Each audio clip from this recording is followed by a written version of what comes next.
We're here at PAX 2019 Roll for Crit, and we're here with Bogucki, designer of KAPOW, the latest game from White Wizards. Can you tell us what is this game and what are we doing here? This is a superhero versus supervillain dice building game where you get to build and construct your own dice by inserting faces. You're trying to knock your opponent out before they knock you out, and you get to place your dice behind screens and attack, defend, or power up. All right, so right now we have the screens down because Correct. You should be able to see this, but you build up a dice wheel and then you assign them to this table here, right? Correct. Yep. All right, so can you show us maybe a couple examples of what's going on? For example, if this was our roll right here, we go ahead and put a red fist and a yellow arm, and now we've unlocked a base 3 attack. And once you unlock a base, then you unlock the rest of the attack board. We have kickers and even multipliers if you have enough dice to pull off these combinations. Of course, when you start the game, you don't have that many dice, so you have to power up and get those extra dice.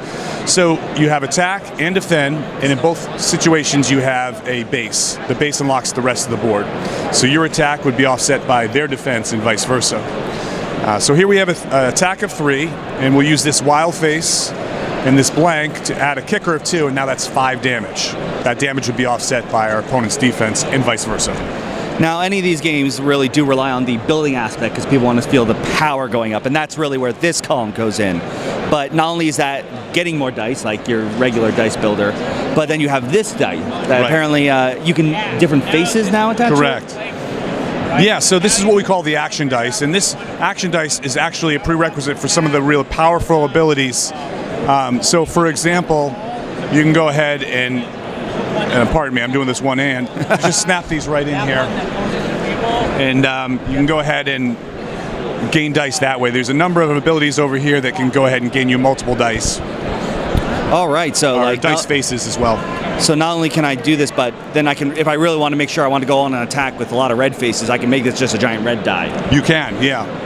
And can I change that, or is it once it's locked in? You can, and you can also gain multiple action dice, so you can have several of these, and you can interchange them in between rounds. All right, so you can really get some weird customization going on. That's the idea. Yeah. But not only to this and the screen, you also have some customized characters over here? Yeah, so really the very first time you play, we do something called what we call sidekick mode, and with sidekick mode, you're just playing with the baseboard. You play it that way once, and probably only once, and then you're ready to go ahead and pilot one of our heroes or villains. Right. So each of these come with 4 unique abilities, and you place it right next to the main board, and now they each have their own starting health, starting dice pool, and 4 abilities that are not represented in the main board. So for example here, Victor Kane has a passive ability of +1 attack kicker, so he always wants to fight.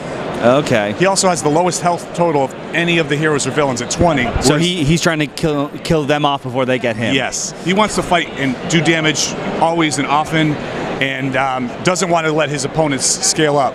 His arch nemesis, Tough Nut here, actually has 30 health. Mm-hmm. His starting dice pool is not as strong as Victor Kane. But he wants to go ahead and build up power over time, and he has the health that he can kind of weather the storm. And they're double-sided? Yeah, this side is mostly just art. Oh, it's like a comic book cover. Yeah, okay. And then this side actually has the abilities that you So can you only play hero versus villain, or are they designed like you can just choose anyone from that pile? You can choose anyone. Okay. Thematically hero versus villain, but they're all very balanced. Now, this is just 2-player for the base of it, but you can actually get 2 sets to actually do some different modes, correct? Yeah, if you have 2 sets in the expansion, you can have 2v1 or 2v2. So with 2v1, you're playing against Sawmill Jackson, the mega villain. So he's super powerful, and it's a very fair fight against 2 heroes or 2 villains. If you play, we want to play with 4 players. If you have 2 copies of the game, you have a team board. The team board would go, let's say you and I are teams. We each have our own setup, just like this. And we also have a team board next to us. We can both allocate dice onto the team board to buff our team. Do we have our own dice pool as well? We do. Okay. That's why you need 2 copies of the game, because we have our team dice pool. Gotcha. And our opposing team has their team dice pool. Okay, cool. So there's a lot going on here with a lot of different modes depending on how you want to play and the sets. You have a lot of fun little heroes and villains that come customize, and then an actual die to customize. So you can really games can just go really weird or shift depending on what you want to do. There is a lot of variability, a lot of replayability, because when you're playing with these heroes and villains, some of them, are really after certain colors of dice that power their character. Some of them are just more offensive or defensively minded. But what's interesting about them is not only are you playing to your hero's special abilities, but you may also be playing against your opponent's hero's abilities. For example, there's one hero here that really loves purple dice. And if you're playing against her, well, maybe you want to draft all the purple dice to keep them away from us. Yes, exactly. So are you playing your board or their board or some combination thereof? And now anything with like heroes or anything like this in the game, I gotta ask, do you have a favorite? I do have a favorite. So since you asked, my favorite is Spoiler Alert. Oh, his name is Spoiler Alert. So real quickly, why he's my favorite. This ability right here is the single most difficult ability to pull off in the game.